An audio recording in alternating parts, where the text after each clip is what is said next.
สบายดีเนาะเพื่อนหมดทุกคนเนาะนี่จะพาทุกคนมาเลี้ยงงัวคือเอาเด็กน้องเด้อเบิ่งงัวเนาะ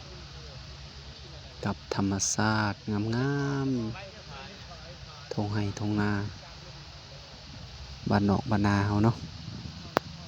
กับฝูงงัวเด้อพี่น้องเด้อยามแรงขายแรงเนาะ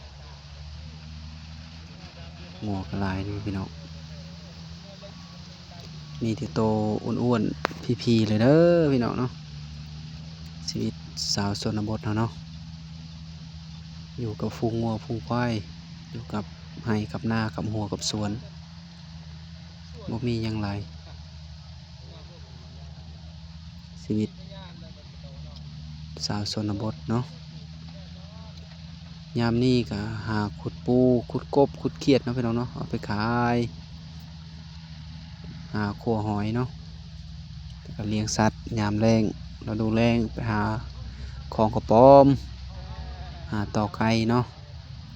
หากินแบบธรรมชาติบ้านๆเฮาหลังจากนั้นก็เลี้ยงวัวเลี้ยงควายอยู่ตามทุ่งไร่ทุ่งนาธรรมชาติบ้านนอกบ้านนาเฮานี่แหละพี่น้องกับบรรยากาศดีๆมาฮอดนี้ก็คลิปก็ได้จบลงเพียงเท่านี้เด้อพี่น้องเด้อช่วยกดไลค์กดแชร์ให้แน่พบกันในคลิปต่อไปเนาะขอบใจหลายๆบ๊ายบาย